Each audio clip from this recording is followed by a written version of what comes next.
inna ahlus sunnah ma'muruna bi'adawati ahlil bid'ah. Karena memang ahlus sunnah wal jamaah diperintahkan. Nah, ini syariat kita. Kita diperintahkan untuk memusuhi ahlil bid'ah. Jadi kalau kita dianggap, ini Ustadz ini kok menebarkan kebencian ya? Iya. Assalamualaikum warahmatullahi wabarakatuh.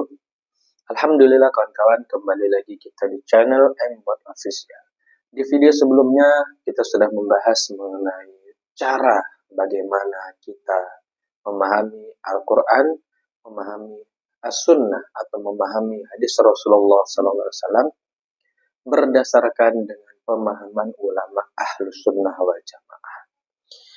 Dan kawan-kawan, di video kali ini lagi dan lagi kami tidak akan bosan untuk menyampaikan pentingnya kita ini menggunakan, pentingnya kita ini kembali kepada para ulama. Tidak seperti dengan khalayaknya orang-orang yang mengaku Ahlus Sunnah wal Jamaah, tetapi mereka berpikir menggunakan otaknya sendiri. Seperti contoh kaum-kaum dari Salafi Wahabi. Maka di sini kami kembali lagi akan mengupload kajian dari Ustadz Nuruddin yang sangat mudah difahami tentang mengenai makna Ahlus Sunnah wal Jamaah. Oke kawan-kawan, terbilang panjang mungkin, tetapi video ini sangat penting untuk kita simak. Maka dari itu langsung saja kita simak video ini sampai akhir. Rujukan utama dalam agama kita, nggak ada perselisihan, semuanya sepakat Al-Quran dan Sunnah. Dengan beberapa tambahan, ada ijma, ada qiyas. Tapi yang jelas semua muslim harus sepakat. Yang nomor 2, nomor 3, nomor 4, orang bisa berbeda pendapat. Nggak sampai kufur gitu kalau beda pendapat juga. Ijma dan qiyas, meskipun kita mengakui. Tapi menyangkut Quran dan Sunnah, itu sudah sepaket dengan status keislaman kita. Jadi nggak usah rame-rame, ayo kembali kepada Quran dan Sunnah. Memang sudah sejak awal kita dituntut begitu. Kalau nggak merujuk Quran dan Sunnah, nggak jadi muslim lagi kan? Sesederhana itu gitu loh.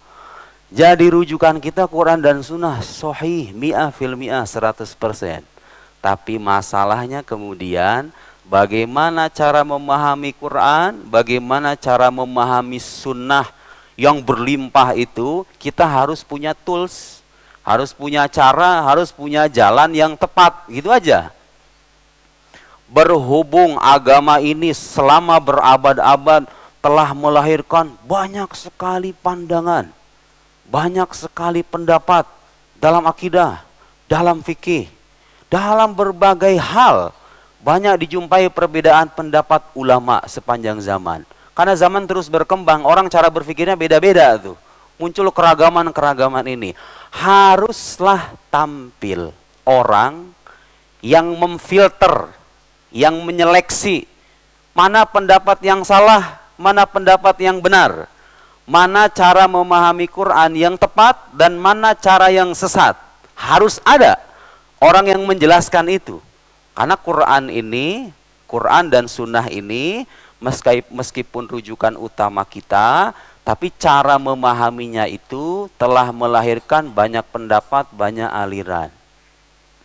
Otomatis dong konsekuensinya, kalau kita ingin merujuk pada Quran dan Sunnah dengan cara yang tepat, jalannya harus benar. Makanya ulama sepanjang abad juga Pak, itu menyeleksi, meneliti, menelaah. Oh ini pendapat menyimpang, dalilnya ini. Ini pendapat benar, dalilnya ini. Ulama yang bersangkutan berpendapat begini, oh ya ulama yang lain menolak, dalilnya ini, dan seterusnya. Lahirlah kitab-kitab. Saya nggak bisa bawa semua kitab, cuma beberapa aja yang memang diperlukan. Kitab-kitab itu terlahir, jumlahnya bertonton Pak. Khazanah keislaman kita itu sedemikian kaya, itu terlahir sebagai cara ulama sepanjang zaman dalam memahami Quran dan Sunnah. Bermazhab maksudnya apa Ustaz? Bermazhab itu artinya saya sebagai orang awam ingin ikut Quran, ingin ikut Sunnah melalui orang yang terpercaya. Gitu doang intinya. Sebenarnya Pak, dalam kehidupan sehari-hari kalau kita gunakan common sense, kita praktekkan itu sebetulnya, cara berpikir begitu. Kalau kita merasa awam di suatu bidang, terus kita merujuk para ahli, itu hal yang normal kan sebetulnya. Ibu di daerah Bintaro ada banyak rumah sakit. Tapi kalau ada satu rumah sakit terbukti nih, wah, dokternya ahli spesialis, matang keahliannya. Testimoni orang-orang luar biasa. Itu saya hakul yakin, itu rumah sakit akan tenar dan akan dijadikan rujukan. Kenapa coba? Karena keahlian. Keahlian, kapasitas, dan kemampuan teruji gitu loh. Nah, sepanjang sejarah agama ini ada manusia-manusia yang seolah-olah sudah dipilih oleh Allah untuk melanjutkan ajaran Nabi Muhammad sallallahu alaihi wasallam, membantah yang aneh-aneh. Pemikiran-pemikiran menyimpang dibantah. Quran menjelaskan hal-hal yang bersifat global, umum, sama mereka diperinci itu. Muncullah sosok-sosok agung dalam sejarah kita yang kemudian melahirkan mazhab. Sejujurnya, kalau kita boleh jujur, itu ulama-ulama yang kita kenal sekarang, Imam Syafi'i, Imam Abu Hanifah, Imam Malik, Imam Ahmad, Imam Abul Hasan Asy'ari, Imam Mansur dan lain-lain, mereka itu nggak berniat bikin mazhab dalam arti begini, Pak. Ayo ngumpul semuanya jemaah, saya mau bikin mazhab namanya mazhab Asy'ari. Bukan. Imam Syafi'i ngumpulin di Mesir murid-muridnya gitu. Ayo, aku akan mendirikan mazhab namanya Syafi'i. Enggak. Mereka berkhidmat kepada agama Allah setulus mungkin, ilmunya manfaat. Punya murid-murid, melanjutkan ajaran gurunya, mereka ngarang kitab, yang salah dikoreksi, yang masih global diperinci, terus menerus, sampailah ke kita sekarang, mazhab namanya Syafi'i. Coba cek, memang ada Imam Syafi'i dalam sebuah riwayat mengumpulkan murid-muridnya, aku ingin mendirikan mazhab namanya mazhab Syafi'i. Siapa yang tidak mengikuti mazhabku maka dia bukan muslim, kan gak ada. Apalagi kalau dalam fikih, Pak. Dalam fikih itu ulama biasanya berbeda pendapat, dan perbedaan pendapat ini kadang-kadang semuanya benar. Karena fikih ini menyangkut sesuatu yang sifatnya sangkaan. Jadi kebenarannya itu enggak 100%. Makanya Imam Syafi'i terkenal ungkapannya, mazhabku benar, tapi mungkin salah. Mazhab orang lain salah, tapi mungkin benar. Orang semakin luas wawasan keagamaannya biasanya begitu. Dia mudah memungkinkan kesalahan pendapatnya. Dan dia mudah membenarkan pendapat orang lain selama ada buktinya. Itu orang kalau terdidik begitu, tidak fanatik dengan kelompoknya.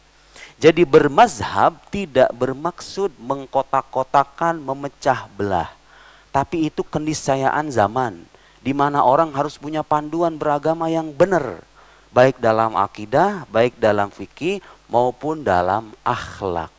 Nah, malam ini saya bawa beberapa referensi untuk menguatkan kembali. Jadi ini judulnya menguatkan aja ya. Karena saya yakin bapak-bapak yang di pojok sampai depan, ibu-ibu juga nggak perlu penjelasan begini. Tapi kita perlu menjelaskan ke orang lain yang belum paham. Sampai detik ini memang masih ada orang-orang yang suka mempertentangkan antara keharusan bermazhab dan keharusan mengikuti Al-Quran dan Sunnah. Bisa dipahami ya, gambaran umum yang tadi saya sampaikan, inti mazhab itu apa. Lihat Bapak Ibu sekalian, kalau di pelang MRBJ itu, akidahnya Asy'ari Maturidi. Itu kalau boleh saya bilang, sebetulnya bukan akidah baru, Pak. Kalau penisbatan akidah ini ke Imam Asy'ari Maturidi, bukan dalam arti, itu bukan dalam arti, ini dua orang yang bikin akidah baru. Jadi nggak usah ada pertanyaan, Abu Bakar, Umar, mazhabnya Asy'ari atau bukan? Nggak usah ada pertanyaan begitu. Karena di zaman mereka ya belum ada Imam Abul Hasan, belum ada sekte-sekte yang menyimpang itu. Zaman sahabat itu, Nabi ngasih ajaran akidah, mereka langsung terima, selesai. Dan nggak sibuk membantah pikiran-pikiran aneh, Pak, karena belum ada tuntutannya. Sekarang muncul kitab-kitab akidah, kalau kita belajar di kampus-kampus, itu jumlahnya berjilid-jilid, Pak. Jauharat Tauhid, matan yang cuma 100 sekian bait itu disyarah sampai 4 jilid, ada yang 2 jilid, ada yang 3 jilid, macam-macam. Ngomong apa itu mereka itu? Panjang lebar begitu, tuntutan zaman. Di zaman Nabi belum ada aliran-aliran yang beragam itu. Ada Murji'ah, ada Syiah, ada Khawarij, ada Jabriyah, Qadariyah, belum ada. Sahabat belum ada tuntutan. Jangankan bicara soal kitab mazhab, Qur'annya aja nggak dibukukan kan di zaman Nabi itu. Qur'annya aja belum dibikin mushaf di zaman Nabi itu. Baru muncul pada zaman Sayyidina Utsman, Abu Bakar, kemudian juga sama Utsman. Seperti yang kita tahu. Jadi manakala kita sebut akidah Asy'ari, akidah Maturidi, itu tidak bermaksud untuk mereka atau mengada-ngada akidah yang baru yang beda dengan versi Nabi. Terus kenapa Ustadz disebut akidah Asy'ari? Itu karena beliau punya jasa dalam memperjuangkan, mempertahankan akidahnya Nabi dan salafus soleh. Satu manusia agung ini namanya Abul Hasan Al-Asy'ari punya jasa besar pada abad ketiga. Beliau hidup 260 sampai 324, paruh abad ketiga dan abad keempat. Ya kan? Itu beliau menyibukkan dirinya dengan menolong agama Allah, memperkokoh akidah yang diwariskan dari generasi sebelumnya, membantah pikiran-pikiran yang menyimpang, membantah sekte-sekte sesat. Sebenarnya akidah yang kita pelajari sekarang gak jauh beda dengan akidahnya Nabi. Jadi jangan bayangkan ini akidah Asy'ari, ini akidah Nabi. Kenapa saya katakan begitu, Pak? Karena kita kalau belajar akidah Asy'ari itu, di kitab-kitab primernya, itu udah pasti ada dalil dari Al-Quran. Dalil dari akal. Al-Quran dan akal sekaligus. Untuk menunjukkan bahwa akidah yang diwarisi atau yang diwariskan kepada kita sekarang itu, landasan Qurannya ada, dalil rasionalnya juga ada. Sehingga kalau ada orang ingin bertanya, saya nggak mau dalil teks suci, saya maunya dalil rasional, kita punya dan banyak. Oleh karena itu, kalau kita sebut akidah Asy'ari, ya jangan dipertentangkan dengan akidahnya Nabi. Kira-kira kalau kita tanya Nabi dan sahabatnya, mereka percaya nggak Allah itu tidak bermula? Tidak ada awalnya gitu loh. Mereka pasti percaya. Karena Quran yang mengatakan begitu. Wal awal wal akhir, wal zahir wal batin. Mereka percaya nggak Allah itu beda dengan makhluknya? Udah pasti percaya. Karena ada ayat Quran yang bilang begitu. Laisa kamitslihi syai'. Dan itu juga yang disebutkan dalam akidah Asy'ari. Bedanya apa Ustaz? Bedanya ada rincian-rincian. Seiring berkembangnya zaman, muncul orang-orang yang kurang menyucikan Gusti Allah gitu loh.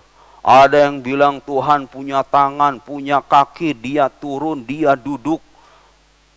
Ada mazhab namanya mazhab Mu'tazilah. Mazhab Mu'tazilah bilang Tuhan itu hanya menghendaki yang baik, yang buruk nggak dikehendaki oleh Tuhan. Wajib bagi Allah memberi pahala orang yang taat, sebagaimana wajib baginya memberikan siksaan bagi pelaku maksiat. Wajib katanya Pak. Wajib bagi Allah. Itu ada memang. Apalagi pelaku dosa besar. Satu mazhab mengatakan yang melakukan dosa besar dan mati dia kafir. Yang satu lagi mengatakan, enggak, walaupun orang itu mengucapkan kata murtad, selama udah ada iman, enggak ada masalah itu dengan kemurtadan, tetap beriman. Pendapat yang aneh itu berkembang terus-menerus. Nah, sosok yang punya jasa besar, meluruskan akidah-akidah yang menyimpang, yang berbeda dengan akidah Nabi dan para sahabatnya itu, di antaranya, saya bilang di antaranya, karena bukan cuma beliau. Di antaranya adalah Imam Abul Hasan Al-Asy'ari. Lihat Pak, saya sekolah di Al-Azhar 9 tahun, sudah bukan rahasia lagi bahwa di Al-Azhar yang diajarkan adalah akidah Asy'ari. Kok gitu? Kan Al-Azhar harusnya menaungi semua umat muslim dong. Iya, justru karena harus menaungi umat muslim itu, mereka mengadopsi mazhab Asy'ari. Karena ini mazhab yang bisa menjadi payung bagi semua golongan Islam yang berbeda-beda itu. Nih, saya bawa sekarang kitabnya Imam Abul Hasan Al-Asy'ari. Maqalat al-Islamiyyin wa ikhtilaful musallin. Kalau yang ngarang orang fanatik bisa aja judulnya Maqalatul Kafirin wa ikhtilaful musyrikin. Bisa aja kan? Ini Ibu, Bapak, ini kitab setebal 450-an halaman. Apa isinya? Isinya merekam pendapat sekte-sekte Islam yang beragam itu. yang jumlahnya ratusan kalau enggan berkata ribuan. Coba itu, Quran dan Sunnah, semuanya ngaku merujuk pada Quran dan Sunnah. Beragam. Betapa cerdasnya beliau bisa menampilkan pendapat setiap mazhab sebagaimana yang ditulis oleh para pemeluknya. Maqalatul Islamin. Yang menarik, itu sekte-sekte yang beragam, yang berbeda-beda itu masih disebut sebagai Islamiyin, sebagai orang Islam. Nggak dikafirkan. Paling jauh dikatakan sesat, menyimpang. Udah. Yang sesat ya diluruskan, gak usah dicaci maki gitu loh. Ya, kan begitu. Salafus soleh ngajarinya begitu. Gak mengajari kita caci maki. Di halaman awal, nih lihat. Kalau MRBJ mengadopsi mazhab Asy'ari, kemudian ada orang misalnya punya anggapan, kok mazhab ini mengkotak-kotakan umat muslim, mazhab A, mazhab B begitu? Oh tidak. Mazhab Asy'ari ini sekali lagi tidak datang dengan ajaran baru, dia hanya memperkuat. Dan kebetulan, dua tanda petik ya, kebetulan beliau punya jasa dalam memperjuangkan ajaran Nabi Muhammad SAW dalam masalah akidah. Meskipun beliau tahu orang Islam terpecah belah ke dalam berbagai macam golongan, berbagai macam sekte. Dengarkan Pak. Ikhtalafan nasu ba'da nabiyihim. Orang berselisih, berbeda pendapat sepeninggal Nabi mereka. Muncul namanya Syiah, muncul namanya Murji'ah, Khawarij, Jabriyah, Qadariyah, Mu'tazilah. Mu'tazilah ada Mu'tazilah Baghdad, Mu'tazilah Basrah, turunan-turunannya banyak sekali itu. Orang berselisih kata beliau setelah sepeninggal Nabi mereka. Fi asya katsirah, menyangkut banyak hal. Dalam fikih mereka beda pendapat, dalam akidah beda pendapat. Dhallala ba'duhum ba'dun. Sebagian mereka menyesatkan sebagian yang lain. Sampai sekarang terjadi itu. Ternyata di zaman dulu udah ada terjadi itu. Orang kayak itu kerjaannya itu. Jasad-jasadin orang aja. Bidah-bidahin orang. Wa bari'a ba'duhum min ba'd. Sebagiannya mengaku berlepas diri dari sebagian yang lain. Itu bukan bagian dari Islam. Ini kita yang Islam. Udah ada Pak. Si zaman dulu itu. Fasaru firaqan mutabayinin. Maka mereka pun menjadi sekte-sekte yang beragam. Yang banyak. Yang berbeda-beda. Kayak yang tadi saya sebut tuh, sektenya jadi beda. Wa ahzaban mutasyattitin, menjadi kelompok yang terpecah belah.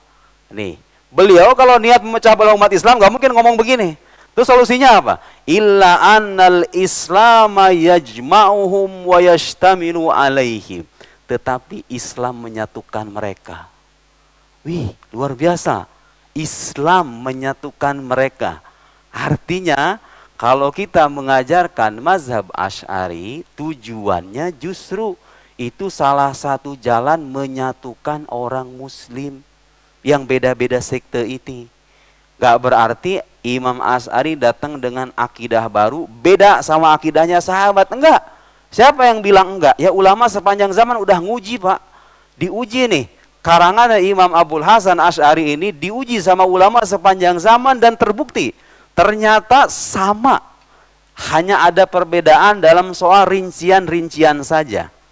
Ini penjelasan ini berlaku juga untuk mazhab fikih. Mazhab fikih itu terlahir begitu. Nanti kita akan bicara sedikit masalah fikih ya. Lihat bagaimana Imam Abul Hasan dengan kematangan intelektualnya, dengan kedewasaannya dalam beragama.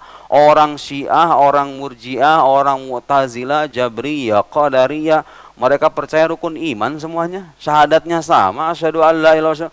Cuma mereka punya pandangan-pandangan yang aneh. Ya udah dikritik aja. Selesai, sesederhana itu. Tapi Islam menyatukan mereka. Lihat Pak, orang semakin luas wawasan keagamaannya, biasanya begini pandangannya. Tapi kan ini sesat Ustaz. Ya yang sesat gak selamanya kafir dong. Sesat itu tidak selamanya berujung pada kekufuran. Jangan mudah mengkafirkan sesama muslim. Ini ajaran bagus. Jadi kalau kita berniat menghidupkan mazhab Asy'ari, hakikatnya kita ingin menghidupkan mazhab yang bisa menjadi payung bersama kaum muslim yang beda-beda mazhab itu. Karena akhlak yang ditunjukkan oleh sang imam ini tidak mengkafirkan sesama ahlul qiblah, juga tidak membenarkan semua aliran mereka. Yang sesat kita katakan sesat, tapi mereka saudara kita. Karena Islam menyatukan mereka satu. Selesai. Kitab kedua. Tabyin kadhib al-muftari fima nusiba ilal Imam Abil Hasan al-Ash'ari. Ini karangan Ibnu Asakir, ulama abad ke-6 Hijriah. Berarti berapa abad setelah beliau? Sekitar 3 abad. Ini murid dari murid-muridnya Imam Ash'ari. Yang paling dekat. Tentu ada lagi yang lebih dekat dari itu, Ibnu Furok namanya. Dia punya kitab namanya Mujarradul Maqalat. Jadi Imam Abul Hasan Ash'ari ini punya kitab banyak. Dalam salah satu catatan jumlahnya hampir 90 lebih. Katakan kita genapkan 100 kitab. 100 kitab, ya 100 kitab. Tapi sebagian besarnya hilang. Yang sampai ke kita hanya bisa dihitung jari, sekitar 6 atau 7 kitab aja. Cuma, ada cumanya nih. Kitab sebagian besarnya itu hilang, tapi dilanjutkan ajarannya itu oleh murid-muridnya. Imam Sanusi, Imam Ghazali, Imam Baqillani, Imam Haramain Al-Juwaini, itu diantara ulama. Imam Fakhruddin Ar-Razi, Imam Al-Amiri, dan ulama-ulama lain.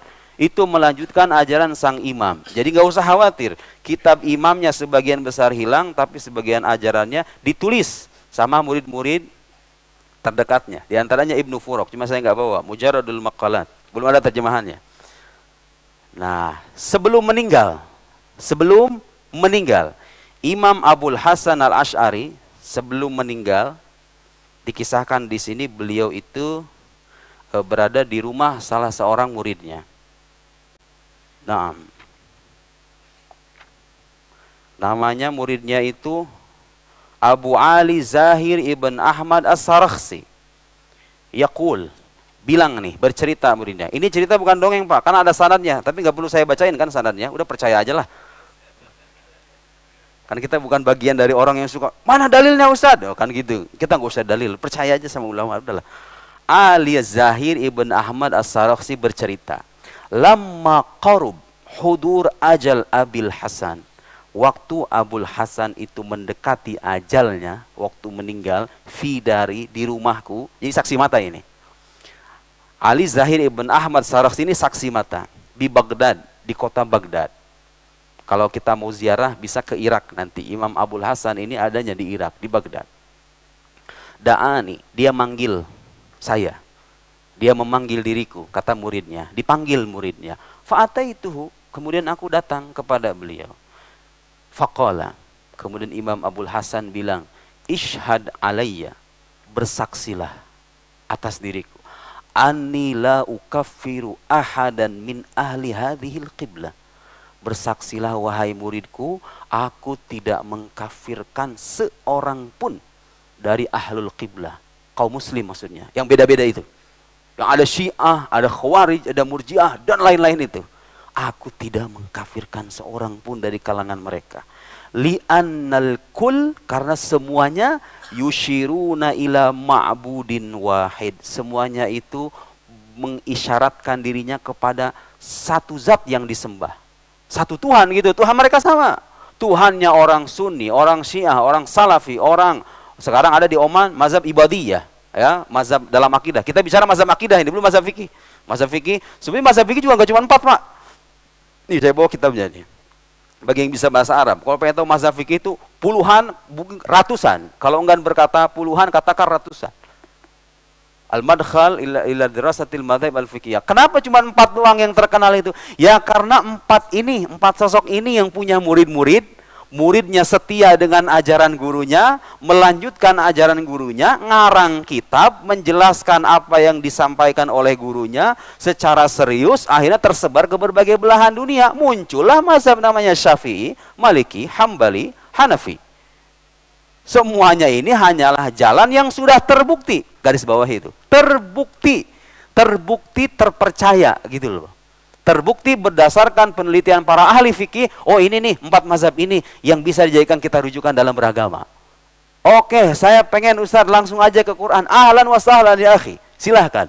Langsung kepada Quran dan Sunnah dengan syarat Anda paham itu betul. Sesederhana itu sebetulnya. Tapi kan kita sadar diri, Pak.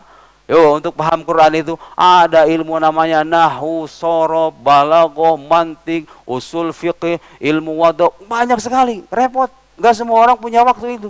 Saya aja yang belajar agama belasan tahun masih bermazhab, tahu diri kan? Jadi bermazhab itu sebagai bentuk kerendahan hati kita dalam beragama, merasa tidak bisa langsung memahami Quran dan Sunnah sebagai rujukan utama kita dalam agama Islam itu. Lihat, kalau kita menyebut nama mazhab Asy'ari, jadi ini bukan mazhab baru. Dalam arti ini ajarannya beda nih sama, oh enggak, justru beliau ini sekali lagi punya jasa besar dalam mengkodifikasi, mengarang kitab, membantah aliran-aliran menyimpang, dan beliau dewasa dalam beragama gitu loh. Di antara kedewasaan beragamanya ya begitu.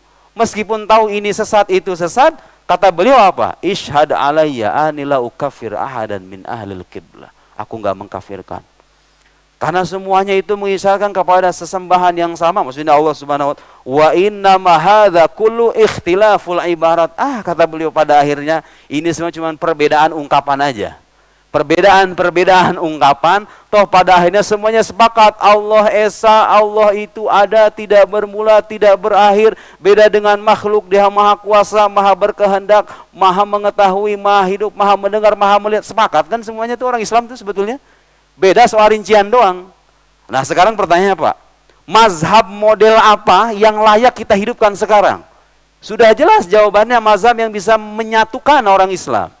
Jadi antara mazhab yang dipilih oleh ulama muslim yang terbukti terpercaya nih, sanad keilmuannya terpercaya, kemudian bisa menyatukan orang Islam yang beragam ini karena nggak suka mengkafir-kafirkan. Itu diantaranya mazhab Asy'ari. Ya sesederhana itu. Sesederhana itu. Dengan ulama lain namanya Abu Mansur Al-Maturidi. Itu beda Ustadz ya? Abu Mansur Maturidi dengan Asy'ari itu beda akidahnya ya? Enggak, sama. Akidah mah enggak mungkin beda Pak. Karena Tuhan yang kita sembah dari sejak zaman Nabi Adam sampai sekarang itu juga. Jadi mustahil akidah yang menyangkut pokok ini kita tuh beda-beda, mustahil. Harusnya sama. Karena Tuhannya sama. Tuhannya Nabi Adam memang beda dengan Tuhannya kita, sama. Tuhannya Nabi Musa, Nabi Isa, Nabi Muhammad, Tuhannya Imam Syafi'i, Imam Asy'ari, sama. Semuanya sama. Perbedaan itu seringkali terjadi dalam soal rincian. Tapi pokok-pokoknya sama. Tanya orang Syiah, tanya orang Mu'tazilah. Mu'tazilah udah nggak ada. Sekarang yang ada kan mazhab Syiah, mazhab Ibadiyah misalnya. Tanya ada sama mereka. Percaya nggak kamu Tuhan Maha Kuasa? Oh jelas. Percaya Tuhan itu, cuma ada perbedaan kita dengan mereka. Orang Syiah itu diantara penyimpangannya meyakini bahwa imam yang hak setelah Rasulullah itu adalah Ali bin Abi Thalib. Ahlus Sunnah kita meyakini, oh tidak, Abu Bakar As-Siddiq. Kemudian orang Syiah sebagai turunannya tuh gara-gara meyakini Imam Ali lah yang paling berhak, dan dia katakanlah diambil haknya oleh sahabat yang lain, mereka suka mencaci maki sahabat, kita mah enggak. Sahabat semuanya dihormati. Bagaimana dengan tragedi peperangan antara sahabat Ali dengan sahabat Muawiyah? Naskut. Kita lebih baik diam. Mereka yang jelas orang-orang Allah pilih menemani kekasihnya yang mulia. Pasti kedudukan mereka lebih tinggi ketimbang kita. Mungkin ada hal-hal yang gak kita pahami aja. Udah kalau bagi saya begitu. Apa yang terjadi di kalangan sahabat menyangkut konflik-konflik antar saudara itu bagian dari sejarah betul. Penyikapan yang dewasa dari kita, mereka orang-orang yang lebih tinggi derajatnya ketimbang kita, selesai. Mereka kalaupun salah, sesalah-salahnya sahabat Nabi, itu dasarnya bukan hawa nafsu, bukan kepentingan-kepentingan politik, karena mereka dididik sama Nabi untuk tidak cinta dunia. Manusia zaman sekarang aja kalau dididik sama kiai yang benar, kadang-kadang akhlaknya kayak gitu tuh. Apalagi dididiknya sama Rasulullah Shallallahu Alaihi Wasallam. Sahabat kalau berselisih itu begitu Bu, harus paham. Mereka berselisih, bersengketa bukan urusan duniawi. Kelihatannya sih iya masalah politik, tapi di balik itu kadang-kadang mereka berijtihad. Mereka nemu hadis Nabi begini, mereka nemu hadis Nabi begini. Mereka juga sama berbeda pendapat. Pada akhirnya apa? Mereka juga merujuk sahabat yang lebih alim. Ya sebetulnya tradisi bermazhab udah ada di zaman sahabat. Ya sudah ada. Sudah ada di zaman sahabat. Cuma namanya belum mazhab. Karena inti dari mazhab itu apa? Merujuk orang yang lebih alim ketimbang kita dalam beragama, itu aja. Sejak zaman sahabat ada sahabat yang mujtahidin seperti Khulafaur Rasyidun, Abu Bakar, Umar, Utsman, Ali, Ubay bin Ka'ab, Zaid bin Thabit, Ibnu Mas'ud dan lain-lain. Sahabat yang alim. Ada sahabat yang awam, Pak. Sahabat yang awam ini disuruh sama Nabi ngikuti yang alim. Aqdakum Ali. Yang paling adil dalam utusan perkara di antara kalian Ali bin Abi Thalib. Kemudian sahabat lain punya keistimewaan. Aqra'ukum apa? Ubay ibn Ka'ab, kalau saya tidak keliru. Sahabat Nabi itu dipuji dengan keahliannya masing-masing. Setiap sahabat punya keahlian dan sahabat yang awam disuruh merujuk. Bukankah itu dari inti bermazhab? Dan Al-Quranul Karim sejak awal menyuruh kita, kalau kalian tidak tahu, tanya sama yang ahli. Fas'alu ahla dzikr in kuntum la ta'lamun. Tanyalah kepada ahli ilmu kalau kalian tidak tahu. Ini perintah Quran. Kita kan nggak tahu Quran Sunnah secara langsung. Makanya kita nanya sama Imam Syafi'i, kita nanya kepada Imam Malik, Imam Ahmad, dan lain-lain. Lahir namanya mazhab. Jadi mazhab ada dalilnya nggak dalam Quran? Bukan ada lagi, banyak. Kalau kita cerdas memahami dalil. Tapi kan nggak bakal ada di Quran, Pak. Hendaklah kalian berpegang teguh kepada mazhab Syafi'i. Karena ini adalah salah satu mazhab yang benar. Nggak bakal ada di Quran. Nah, kalau kita cerdas memahami dalil, dilihat pesan intinya begini nih. Mazhab juga intinya begini. Oh, berarti ada dalilnya kalau begitu dalam Al-Quran. Imam Abul Hasan Al-Ash'ari dan Imam Abu Mansur Al-Maturidi, sekali lagi itu dua sosok yang berperan besar dalam memperkokoh dan membantah pikiran-pikiran aneh menyangkut akidah Islam. Makanya dinisbatkannya ke mereka. Seandainya ada orang lain, Pak, ada orang lain ini, katakan misalnya, katakanlah nama, let's say siapa aja gitu. Terus terbukti nih, berdasarkan kesaksian para ulama, ini nih yang karyanya otoritatif, karyanya mendalam, dan dia bisa mencerminkan akidahnya Nabi dan para sahabat. Kita udah ambil, ulama udah dari dulu ngambil itu, pendapat ulama itu. Nah, sama dalam tasawuf, Pak. Kalau misalnya di MRBJ ada istilah tasawuf Al-Ghazali. Maksudnya Imam Ghazali orang yang pertama kali bicara tasawuf begitu? Tidak. Imam Ghazali mengambil ajaran tasawufnya dari ulama sebelumnya dari ulama sebelumnya. Kalau dirunut ke atas sampai ke sahabat Nabi nerimanya dari Nabi langsung. Terus kenapa Ustadz pakai sebut tasawuf Ghazali? Ya karena beliau punya jasa dalam memerinci ajaran tasawuf itu.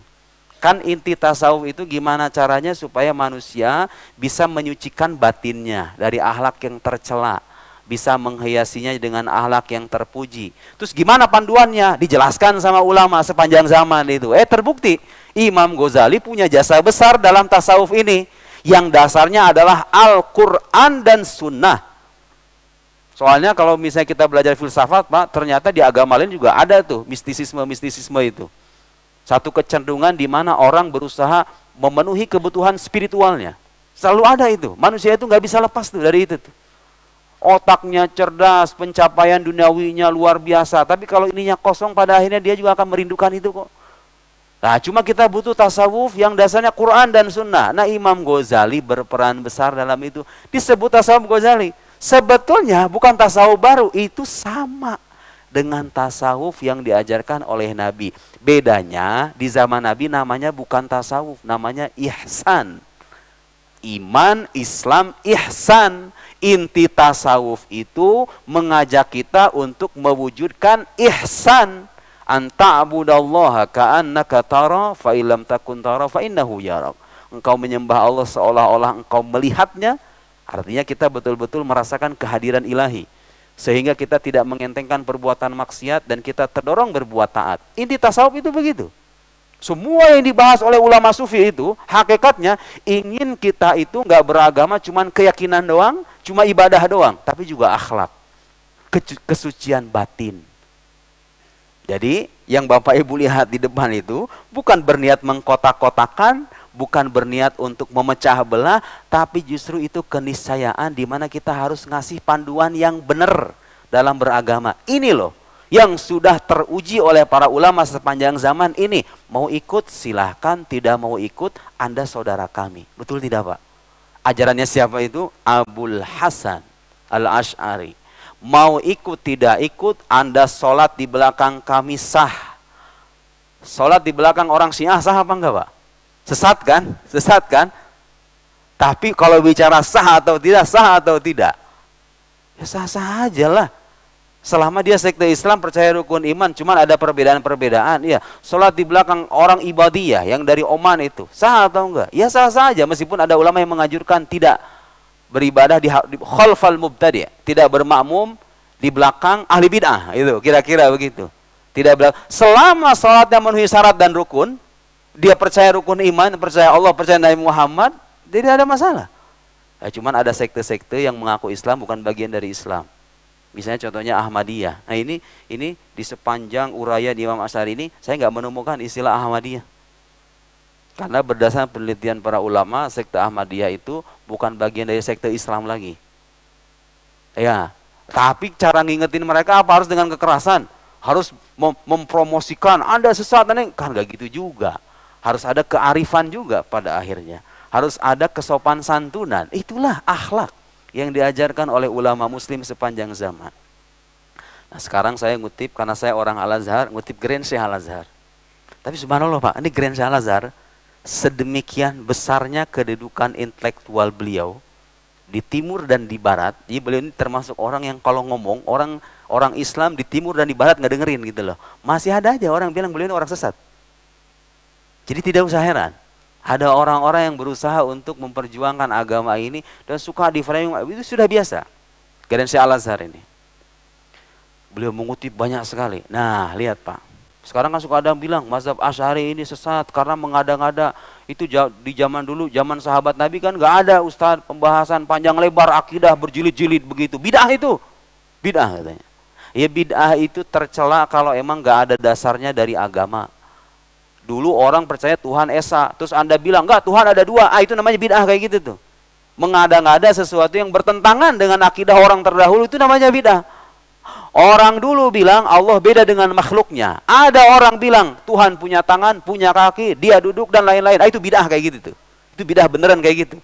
Nah, kata Imam Baihaqi, dikutip oleh Grand Syekh Al-Azhar di kitab Tabyin Kadzib Al-Muftari. Di sini ada, di salah satu halaman ini, ngutip dari sini.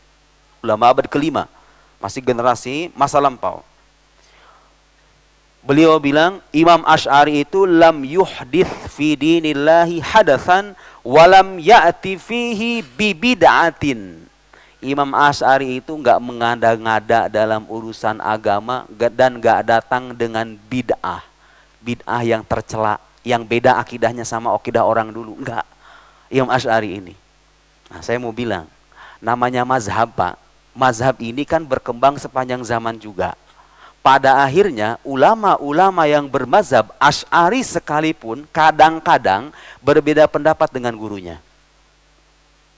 Kok bisa Ustadz? Ya namanya mazhab begitu. Rujukannya adalah kaidah keilmuan, bukan orang per orang.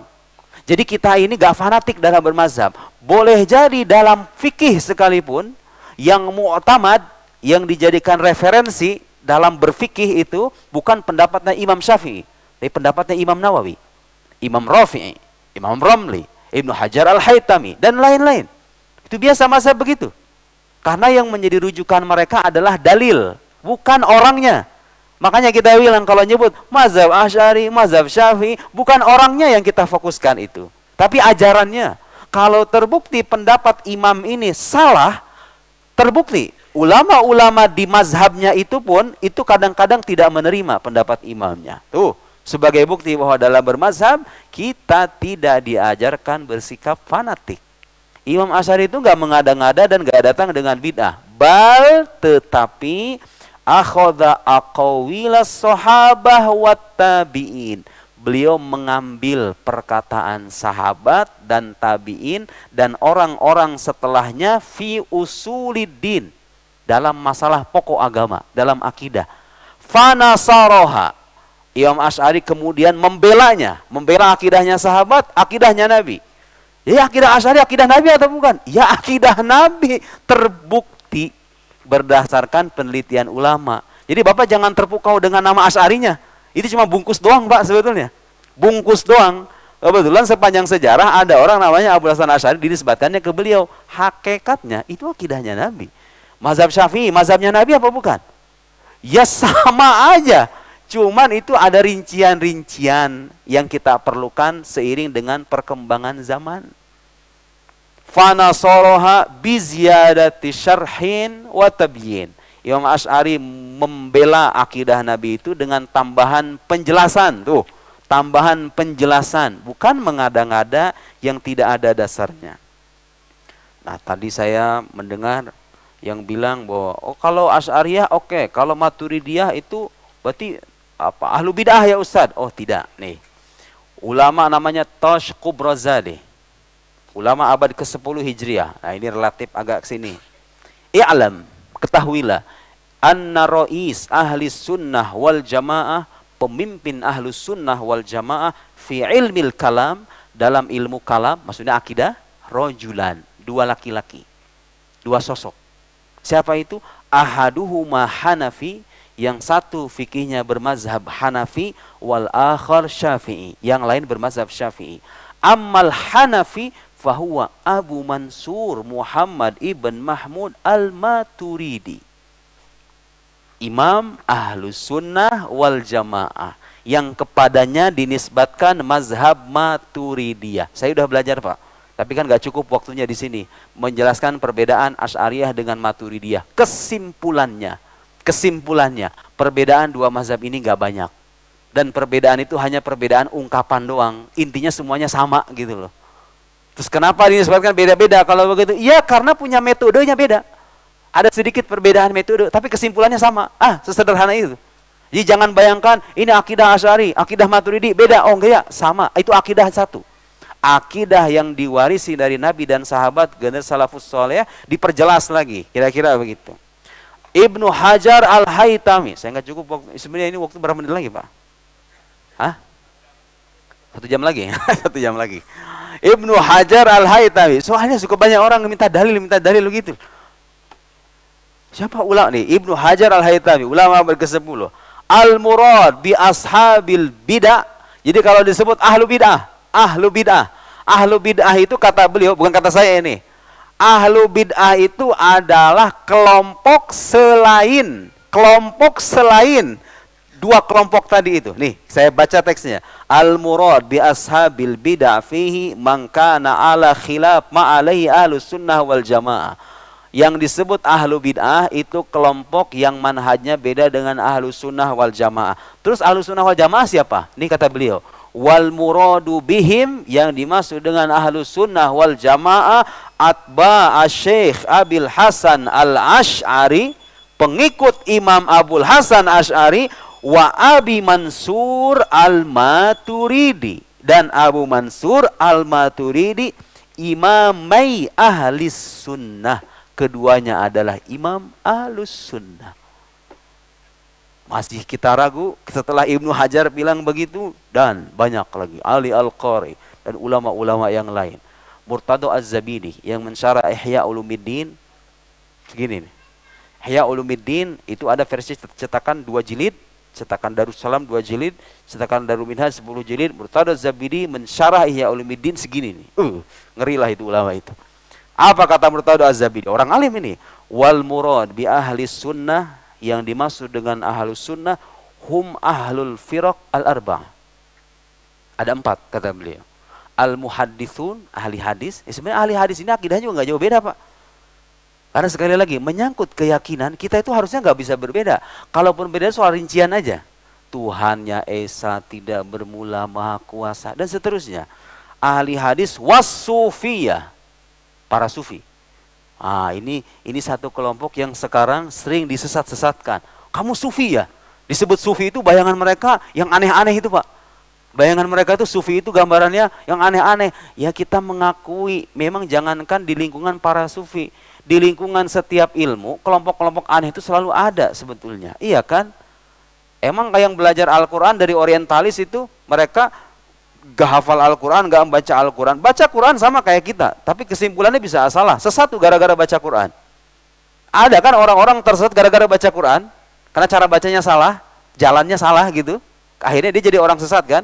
Terus kalau ada orang sesat di lingkungan sufi, apa itu artinya semua sufi begitu? Kalau orang terdidik kan akan menjawab, ya enggak begitu. Dilihat ajarannya. Ajarannya sesuai atau tidak dengan Al-Quran, ada dasarnya atau tidak. Kalau ada, sudah selesai. Ahlus sunnah itu juga. Kata Murtado Az-Zabidi. Wal Asy'ariyah, dan pengikut Abul Hasan Al-Asy'ari, wal Maturidiyah dan Al-Maturidiyah, pengikut Abu Mansur Al-Maturidi. Sudah bisa sekarang menjelaskan ke orang-orang ya, bahwa kalau kita menyebut mazhab Asy'ari, mazhab Maturidi, mazhab Syafi'i, bukan bermaksud memecah belah. Bukan bermaksud bikin Islam golongan, versi sebagian orang. Kamu Islamnya Islam golongan ya? Kalau saya kan berdiri di atas semua golongan. Ini yang berdiri di atas golongannya kadang-kadang gampang kepleset, Pak. Soalnya berdiri di atas mulu ya kan? Gak punya pendirian kadang-kadang ya gak? Di atas golongan, enggak, harus ada ketegasan. Anda ikut siapa gitu loh. Dan mengakui mazhab tidak berarti kita itu kemudian memandang yang di luar itu sebagai ahli neraka gitu loh. Ya enggak lah. Anda mau sholat dengan mereka ahlan wa sahlan, mau bersahabat, berteman, bertetangga. Jangankan beda mazhab, itu orang beda keyakinan. Di Quran disebutkan, la yanhakumullah 'anil ladzina lam yuqatilukum fid din wa lam yukhrijukum min diyarikum an tabarruhum wa tuqsitu ilaihim. Kepada orang-orang yang tidak memerangi kalian dalam urusan agama dan tidak mengusir kalian, Allah enggak melarang kalian berbuat baik kepada mereka. Mau orang agamanya Konghucu, Hindu, Buddha dan lain. Kadang-kadang orang Islam suka aneh sendiri.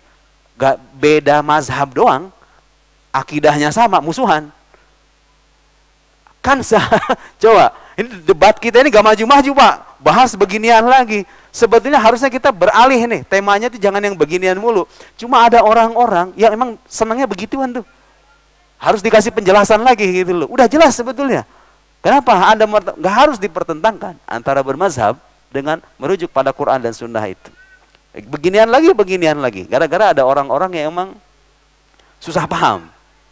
Saya nggak mengatakan bodoh, tapi susah paham. Susah paham akhirnya harus diperjelas sesuatu yang sudah jelas. Nah, sekarang kita hidup pada zaman sesuatu yang sudah jelas itu harus diperjelas lagi. Astagfirullahaladzim. Begitulah orang Islam kerjaannya. Debat beginian lagi. Bagaimana lagi kan? Orang harus terus-menerus dikasih penjelasan yang memadai. Nah, tadi saya bilang bahwa terkadang di sebuah mazhab terjadi perbedaan pendapat antara ulama sentral, ulama mazhab, Imam Syafi'i misalnya, dengan ulama di bawahnya. Karena sekali lagi dalam bermazhab, kita tidak diajarkan untuk fanatik kepada orangnya, mengkultuskan orangnya, tidak. Yang diajarkan oleh ulama justru adalah bersandar pada dalil. Cuma orang kayak kita kan nggak tahu dalil. Makanya jalan paling amannya ikuti ulama yang, oh menurut mazhab ini pendapat yang kuat adalah ini. Udah ikuti aja, selesai. Di mazhab Syafi'i, ini saya bawa kitab Al-Madkhal ila Dirasatil Madzahib Al-Fiqhiyah karangan Syekh Ali Jum'ah, mantan mufti Mesir. Ini Grand Syekh Al-Azhar. Ini mantan mufti Mesir. Ini imam mazhab. Coba kurang apa ini? Kurang apa referensi ya kan? Belum dibawa semuanya. وقد أجمع المحققون على أن الكتب المقدمة المتقدمة على الشيخين يعني الرافعي والنووي لا يعتد بشيء منها إلا بعد كمال البحث والتحرير حتى يغلب على الظن أنه راجح مذهب الشافعي. Intinya, terjemahan bebasnya, ulama mazhab Syafi'i sepakat bahwa pendapat yang mu'tamad sepeninggal Imam Syafi'i itu pendapat yang disepakati oleh dua syaikhain, dua ulama sentral dalam mazhab Syafi'i, yaitu Imam Rafi'i dan Imam Nawawi. Kok bisa Ustadz? Karena mazhabnya Syafi'i. Kenapa dua ulama ini yang dijadikan pegangannya? Ya karena itu tadi Pak yang saya jelasin. Ulama mazhab ngasih fondasi. Dikembangkan, zaman berkembang, ada tuntutan dan keadaan yang beda-beda tuh. Mereka berijtihad dengan logikanya, dengan kematangan intelektualnya. Lahir pendapat yang baru dan seterusnya, dikaji lagi, setelah dikaji, oh ini meskipun pendapat imam mazhab, kalau bertentangan dengan Imam Rafi, dengan Imam Nawawi, maka keduanya yang didahulukan. Karena landasannya bukan orang, landasannya adalah dalil keilmuan. Sebagai bukti bahwa bermazhab tidak berarti fanatik kepada orang yang menjadi tokoh sentral dalam mazhab itu. Lihat. Bagaimana kalau dua ulama ini berbeda pendapat? Dibahas lagi nanti. Kesimpulannya, kalau dua ulama ini berbeda pendapat, Imam Rafi dengan Imam Nawawi, sebagian ulama menyebutkan bahwa pendapat Imam Nawawi lah yang dijadikan rujukan. Punya syarah Majmu' itu yang berjilid 23 jilid apa berapa itu? Itu pun belum selesai Imam Nawawi ngarangnya. Punya kitab Minhajut Thalibin, jadikan buku jadikan textbook Di perguruan tinggi Islam, di Mesir, di Yaman, dan lain-lain. Kita fikihnya itu. Kenapa nggak mengajarkan kitab aja sekalian? Karangannya Imam Syafi'i. Terlalu sulit. Bahasanya terlalu sulit. Nah, gunanya belajar mazhab melalui pintu orang-orang belakang tuh begitu. Biar kita dapat versi yang udah lebih mudah, Pak. Versi lebih yang udah mudah. Makanya jarang tuh, Pak. Di kampus-kampus Timur Tengah, jarang belajar akidah itu kitabnya Imam Asy'ari yang ini nih, jarang. Rata-rata belajar akidah apa? Ummul Barohin karangan Imam Sanusi, Kharidah Bahiyah karangan Imam Darrir, Jauharut Tauhid karangan Imam Laqani. Orang yang datang belakangan dijadikan textbooknya. Karena ini versi yang udah dimatangkan gitu loh.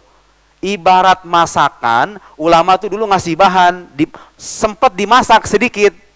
Tapi kan belum matang gitu loh. Dimatengin lagi sama orang setelahnya. Kalau mau paham mazhab, caranya itu bukan meloncat ke belakang.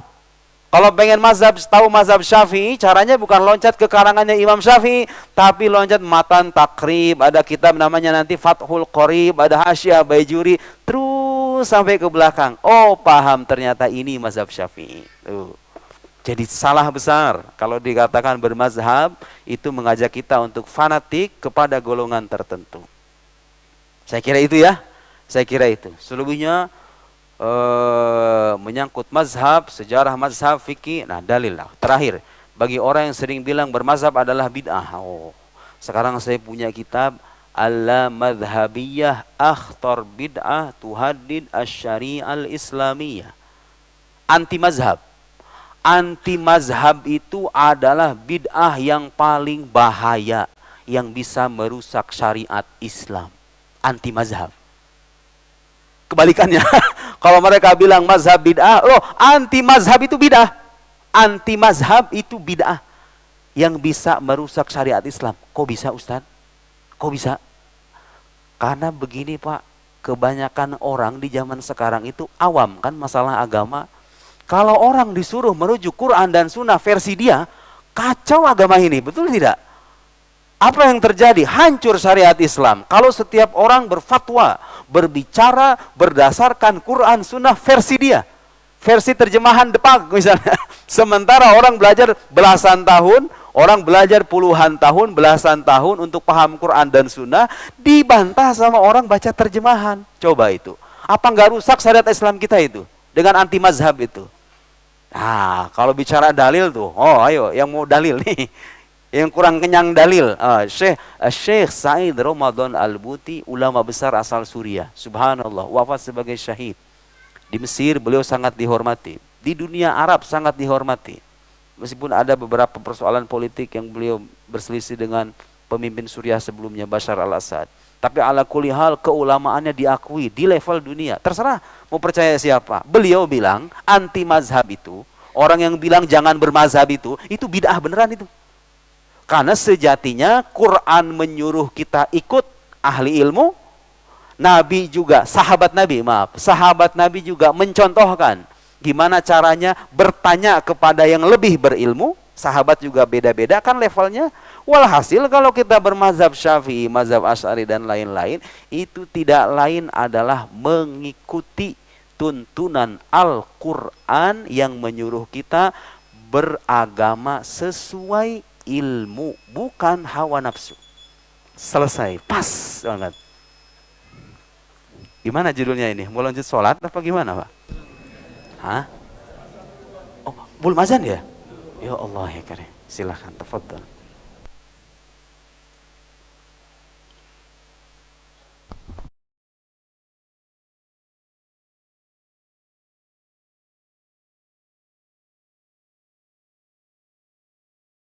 Allahu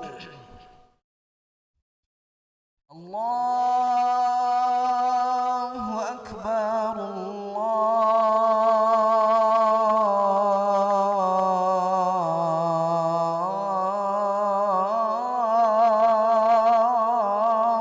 Akbar. Asyhadu an la ilaha illallah.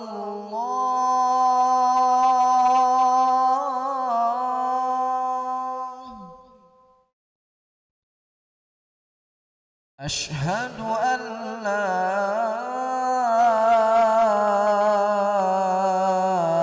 إله إلا الله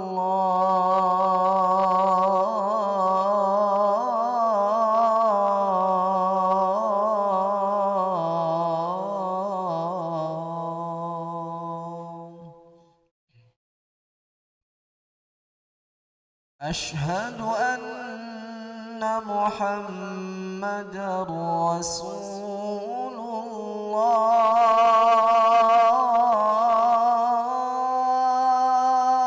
الله أشهد أن محمد رسول الله حي على الصلاة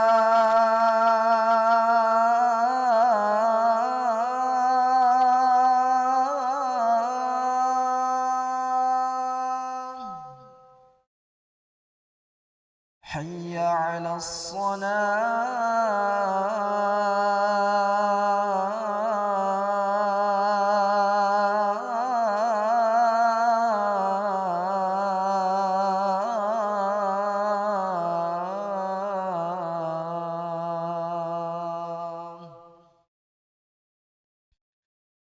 حي على الفلاح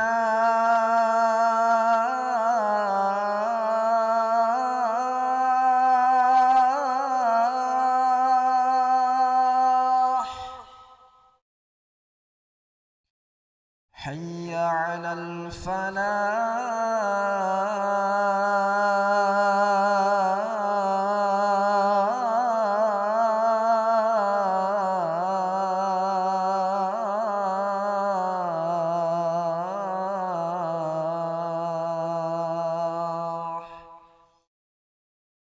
الله أكبر الله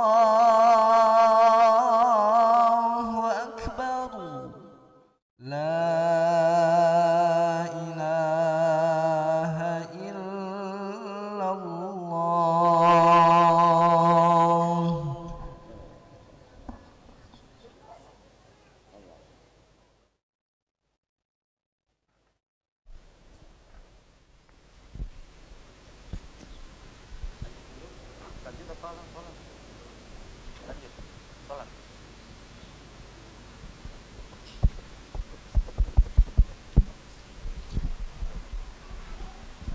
Baik, terima kasih Ustadz Muhammad Rudin.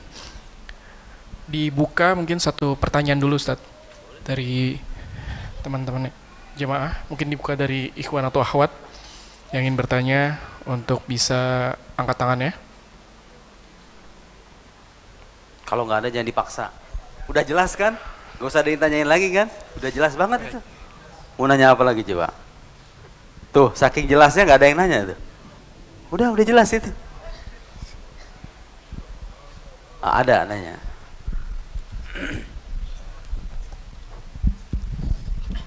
Bismillahirrahmanirrahim. Assalamualaikum warahmatullahi ta'ala wabarakatuh. Waalaikumsalam.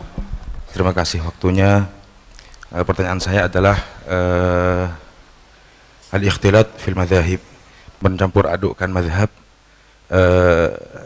diperbolehkan atau tidak? Kemudian jika tidak diperbolehkan, mengapa tidak diperbolehkan?